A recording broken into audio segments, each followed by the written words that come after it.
Hey everyone, welcome to another episode of Leadership Now with me, Dan Pontefract. Special guest today, Eloise Skinner. She's an author, therapist, teacher, and the founder of two educational businesses, the Purpose Workshop and One Typical Day, among other things that we're going to get into, Eloise, so don't worry. She was born in East London. She studied at Cambridge, trained at Oxford. She started out in corporate law, and I say started out because she's no longer there. Spent a year training in a monastery community, get that, and now focuses on education, social impact, and integration by essentially living and espousing verbs like intention and integrity and, of course, purpose. She sits on the youth board of the UK's National Social Mobility Charity, and she's also the enterprise advisor for the Mayor of London's Education and Career Strategy. She's won a bucket load of awards, and it's really my honor today to have you here, Eloise, because I want to get into a few things with you. Let's start first, because by introduction, you have changed. You've evolved from, law to maybe going into the monastery, or at least being trained for a monastery community, to this wonderful evolution where you're now not just founder and business owner, but you have a myriad different things that you get into from the workshops, from your writing, from your board work, from your therapy. It is quite pervasive. So let's go back to, you think you're going to be a lawyer, and then go from there. Yeah, well, thank you so much for having me. And really excited to be here and talk about all the various strands that I've been trying to pursue throughout the last decade or so. And so, like you said, I started out thinking I was going to be a lawyer. And in the UK, the legal route is quite traditional. So you do a set number of years, or the way it used to be, you do a set number of years at university, then you do some training, and then you qualify and you can become a solicitor or barrister. Right. And I went down the solicitor route. So that was really a choice I made when I was about 16. So it comes from a long period of time studying and figuring out, what do you want to do at university? And I studied law. So that was kind of a natural evolution of a path that I'd really chosen for myself a long, long time ago. And then I think when I got into when I actually qualified as a lawyer, so 5 years down the line of actually being in corporate law, it had almost been a decade of being on the same path and not really having the opportunity to think, like, is this what I want to do, or is there something else out there? And so, when I was around in my late 20s, I was thinking maybe this choice that I made when I was 16 isn't still the right thing for now. So that was my journey through the legal profession. Amazing. And so from there, you're, I suppose, right, going through that existential self-awareness analysis, almost not quite identity crisis, but like, who am I and what am I trying to achieve? How did you get to where you are today? Like, there's almost a gap between sort of your mid to late 20s to where you are today. So tell us a bit about what you had to wade through, some of the, I guess, conversation you had with yourself and with family or friends to get to where you are today. Yeah, I think there had been a long process of figuring out what my purpose or role or what I could do in the world, like how I could contribute or use my skill set for something that was meaningful to me. And I think with law, I've been so intellectually interested in it, and it's been a really fulfilling career in that sense of, it was challenging, it was demanding, it was everything that I had wanted from a first career. But I got to the point where I wasn't sure if it was really my contribution, or I wasn't sure if it was the most that I could contribute in the most effective way. And so I'd gone on sort of a professional career journey of trying to find purpose and meaning, but also a personal one and a spiritual one as well. That sort of started quite early on in my 20s. So it was really, from the time I was like 21, 22, I was going through lots of different fields of I guess, areas of study that had talked about this topic of meaning and purpose before. So I started out in like religion and spirituality, but I also went through yoga, meditation, mindfulness, and then into the more like therapeutic approaches to purpose. So that's the field of logotherapy, Viktor Frankl's work, man's search for meaning, that sort of thing. And those were fields that I didn't even know existed. So I was kind of amazed to find this whole academic purpose finding area existed, and that really interested me. And that was when I decided, I think I want to go into existential therapy, which is the therapy I am trained in, and sort of exploring different fields from there. It's so amazing. So you almost, I guess, found and defined your sense of purpose through, your exploration, and now here you are delivering on the purpose workshop and working with clients and individuals, I suppose, right, on that almost same journey. So how did you make the leap from, well, I know who I am now and I know what I want to be, or I know how I want to get there, and also complement that by actually focusing on the sense of purpose and meaning itself for others? Yeah, it's kind of funny actually that you could come through that whole journey and then at the end of it be like, oh, my purpose is actually to help other people find their purpose. Yeah. Maybe I was just focusing on the wrong person rather than what I did. But yeah, there was a little bit of like, mostly I guess I see my role a bit as a teacher. Like I don't think I have any of the answers. I don't think I can tell anyone else what their purpose is. And when I write and teach about these things, I'm really careful to say, like, I have no idea what this answer is for you, or even if there is like one set answer. Right. But what I want to do, I guess, is give people the toolkit or the ability to go and do that work for themselves. So that's really, my work is very practical, and it's focused on giving people the ideas and the frameworks and the tools and the guidance that they can go out and do their own exploratory journey. I think for myself, the deeper I went into this work and the more I went into these traditions, the more I could see that maybe there wasn't going to be a specific answer or a perfect conclusion to the journey. And I think, a lot of these traditions are really leaning into the questions themselves. And I think that's probably the thing that most interests me. Of helping other people just start to explore those questions is probably where I see my work, rather than helping someone get to the answer or helping myself.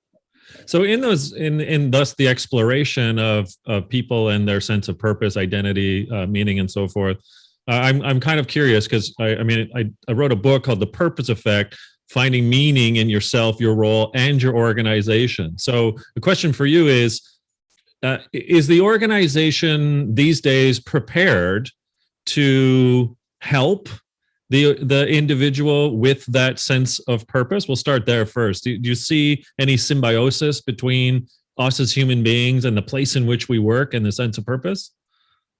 Yeah, it's a really interesting question. I think it probably depends on which organization, which organization you're thinking of. There are certainly organizations that are not that bothered about helping individuals find their sense of purpose. But I think with this, and what I see a lot working with sort of the younger generation, or the generation that are coming up into the workplace now for the first time, these are people who are quite aware of the need to find meaning and purpose and identity for themselves, and who are not willing to settle for something that's just handed to them in return for a 9-to-5 job and a salary. And those things are great and really important and fundamental, but also I think people are now interested in finding a little bit more depth and purpose in the work that they do. And that's really exciting to me, because I think this generation is maybe the one that's going to sort of force the organization to take a deeper look at topics like meaning and purpose. But I do a lot of corporate speaking events where I talk to young professionals, and I don't think those organizations, at least the ones that I've worked with, I don't think they're afraid of people going on their own purpose finding journey. Okay. But you would think, the risk there is that people turn around and say, oh, I figured out my purpose and it's not here, it's somewhere else. See ya, right? Yeah, bye, thanks for the workshop. But yeah, I think it's really encouraging to see that organizations are not afraid to let people figure out their sense of purpose. And ultimately, I think that's a beneficial thing for the corporation as well, because you get employees who know that the employer is invested in them, who are more aligned to the organization's purpose and ideals once they figure out what those are, and who can just be honest with them, with themselves and with the employer as well. So in your exploration, we'll continue on that thread. Where's your assessment of the organization, though, with this whole concept of purpose? And so I'll color that or flavor it with, I do believe that there are, to your point, some organizations that have, I guess, caught a sniff of the fact that there is good when an organization can both establish its own organizational purpose, a social purpose, if you will, but also bringing in folks like you or me to help others in their exploration of their own sense of personal purpose. But my question is, where are we going, Eloise, with the organization? We'll come back to the individuals, but do you see this happening? Are we in a transformation stage? And if so, what's your take on it? Yeah, in terms of organizations in general, developing a sense of purpose. Yeah. I mean, I think we've probably all seen in the last few years that organizations are stepping up to find their own sense of purpose or define themselves in alignment with like social causes and things. I think that's definitely a shift that I've seen. And, you know, even if it in a field like law or in the city, like careers, so investment banking and things like that, I think you're still seeing a shift towards those organizations aligning themselves with ideas of inclusion, diversity, equality, those sort of social ideals that the new generation are finding, you know, key priorities when they're choosing a career. So yeah, I think that shift is happening and will continue to happen. I think as well, though, it's being shaped by like the people who make up those organizations and also the leaders who are coming into the next stage of taking over the next generation of leadership. And I think when those people have different sets of values, different sets of principles, that's when the change takes place, because you've got the organization for sure and like change is happening on that level, on that structural level, but really fundamentally these are made up of people and individuals, and I think that's probably where I see the change most, and then it sort of filters down. Excellent. And I mean, we can't not escape the word pandemic when it comes to purpose, organizations, and ourselves. So in this 2.5 years of contemplation, of almost mirror looking into where am I, where should I be going, do you see this pandemic having any positive return, if you will, despite the fact millions have died from it, when we're looking at society and kind of the changes that you and I subscribe to? I think all sorts of outcomes are going to happen from the last few years. Like there's definitely been shifts in directions, good and awful, obviously, for a lot of people. And I think it's been a really difficult couple of years for a lot of people. Even if you have financial stability, even if you have all like a job and everything, I think there are challenges that have been immensely like huge for for a lot of, you know, an entire generation of young people, and people at all levels of their career as well. Having said that, I think one thing it did give was an opportunity for people to go a little bit more internal in terms of their perception of the world and what was going on. I think it gave people an opportunity to think about what they want to do, about how they want to spend their time. And I work with this concept sometimes called liminal space, which is like, oh my gosh, you're kidding me. I love liminality. That's so amazing. That's so okay. Oh yeah. Yeah, it's one of my favorite. Is it in your, like, it's in your work as well? Oh yeah. Yeah, I think when you talk about purpose, it comes up a lot because it's kind of this idea of like when you're finding your purpose, you're almost in this liminal space of transition. Yeah. And yeah, this idea of just like being between things, like you're not quite in the old thing, you're not quite in the new thing either. And for me, the pandemic like was a really good example of liminal space on a social and cultural level. So we're all kind of stuck in this, not quite here, not quite there. And you could see people trying to clasp at like the new normal or get into the new stage of, but we weren't quite there yet, and things are still changing, and the fallout is still happening from the years of like, you know, huge trauma on a societal level. But with the opportunity like for liminal space, there's a lot of chance for creative thinking, for growth, for change, for redesigning something new. And I think, you know, if it follows that kind of liminal space template, the years that come after that, when you're redesigning and thinking about how you want things to look now compared to then, I think that's the exciting opportunity to come out of it. Amazing. And, you know, often when I do get into the liminality or liminal space, people are like, the what? And then you could, it's the in between. It's we're before and after. We're going through something, and you know, it's amazing when people pick up a new word like liminal or liminality and say, oh, now I get it. It's quite good. Yeah, and I think even the word itself is like when you name something that you were previously like, oh, I don't know where I am, like it's kind of confusing. Yeah.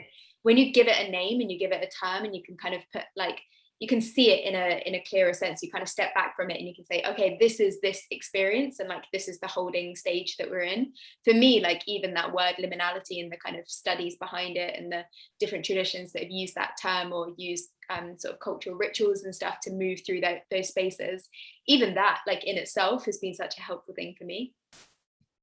I really like freaking people out when I bring up liminality and that liminal space, and I say, well, we have to get through liminality to get to eudaimonia, and that totally freaks them out. They're like, from what to what?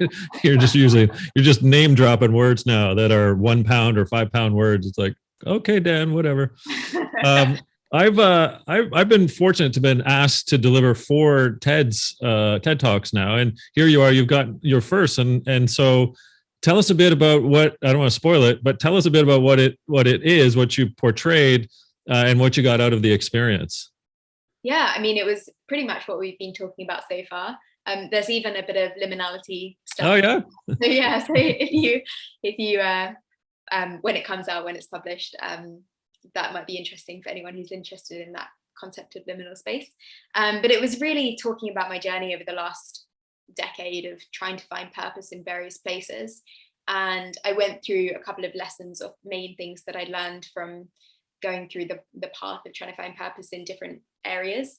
And I think, one thing I have done, sort of on a personal quest rather than trying to like learn anything to share with other people, but obviously there have been lessons along the way. One thing I've sort of encountered is lots of different traditions that have looked at purpose in different ways, or have looked at the idea of meaning and personal identity in different ways. And I guess trying to see some similarities, or trying to see some elements of consistency between those cultures or traditions that have approached it in lots of different ways has been really helpful for me in my own personal journey. So that was kind of what I was talking about, like general lessons oh yeah. from Fantastic. Excellent. Okay. I did want to also talk about another endeavor that you've launched, which is called One Typical Day. So tell us a bit about what that is, and again, the purpose of One Typical Day, if you will. Yeah, One Typical Day really came out of talking to a lot of students about what they wanted from their careers resources, and kind of in line with everything else we've said. What I was seeing was a trend towards students wanting more depth, more integrity in their careers resources that they were offered, and just an ability to see a wider scope of careers. So one thing I noticed from a lot of students was like they knew about the main careers. They knew like banking, law, finance. They knew the traditional professions. They knew what their parents were doing. But above and beyond that, like there were so many other opportunities that we wanted to offer to students. To say, actually, you might know about a lawyer, but do you also know about like this other job in the law profession that's not quite this, but you might be interested in that. And then coming back to the idea of like finding purpose and identity, I think the more information and the more like scope and vision that you have available to you, like the better your decision will be, and the more aligned it will be to your personal idea of where you want to go in life. So One Typical Day, the idea was to create a video platform that would essentially just offer an insight into lots of different careers, and to make it really relatable, authentic. And I think one thing that's important for me is like it's quite peer led. So it's like people who are quite junior in the profession saying, this is what the junior version of this job looks like. And one thing I noticed when I was applying for a legal career was like, when you would hear about what a lawyer did, it was always like a senior lawyer, or like the head of the firm would be like, oh, here's how my day looks, And I think that's great to know what you're aiming for eventually, if you want to aim for that. But there's immense power in someone junior saying to someone else who's about to come in, like, oh, this is the reality of the job. And then I think you can make an informed decision about whether you want that or not. So yeah, it's more about choice and vision. Oh, I love that. In fact, I mean, you might even think about or contemplate extending One Typical Day to the organization. And here's why. Because about, I don't know, 10 or 12 minutes ago, you brought up generations. And, I'm a wannabe millennial. Clearly, not clearly, but I'm Gen X. And so how do you see generations right now in the organization, with this concept of purpose and meaning and identity? Is there a difference? You touched on, almost like there's this potential having to wait for the guard to change.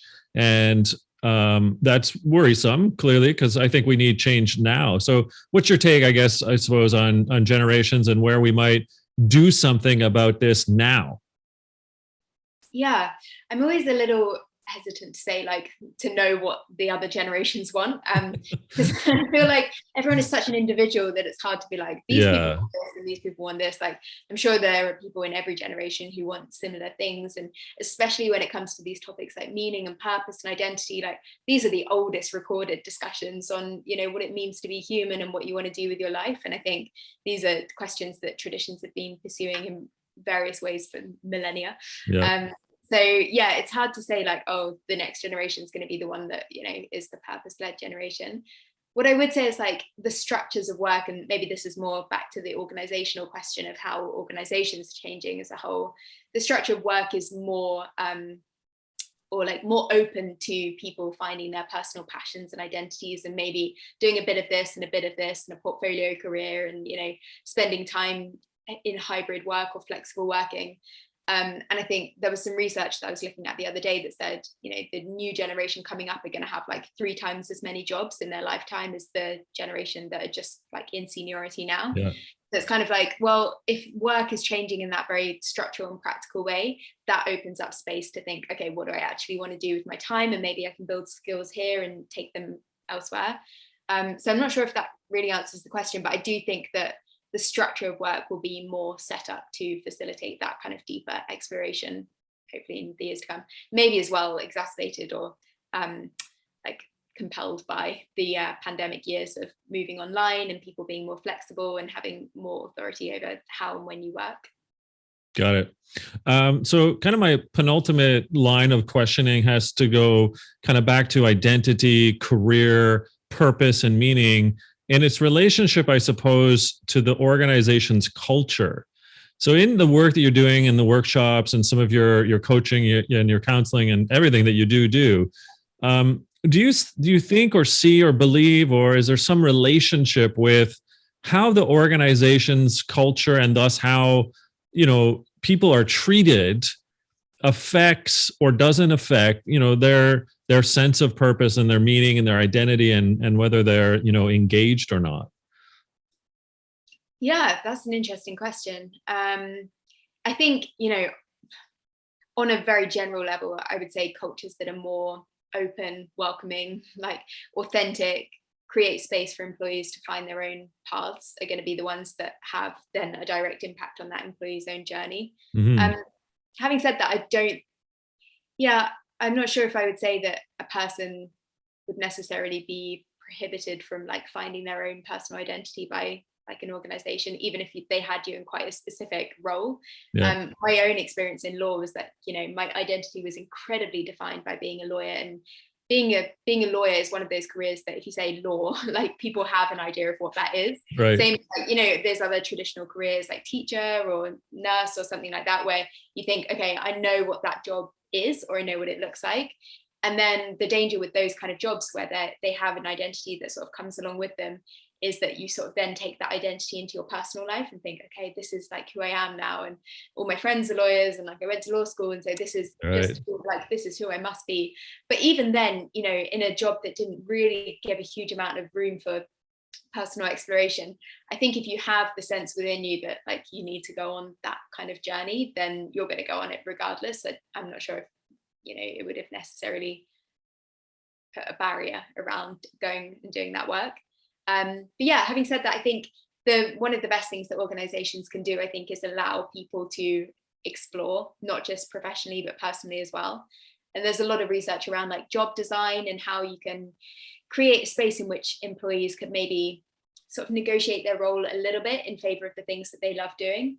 And so one example of this in my own work is like when I was a lawyer, the thing that I liked the best was writing, but like writing in a sort of teaching or educational way. So I ended up writing a book for the legal profession. And that was like a little bit of job design, because in a sense it was like part of my role, but also it was like sort of navigating my role a little bit more towards like the authorship, the teaching, the mentoring.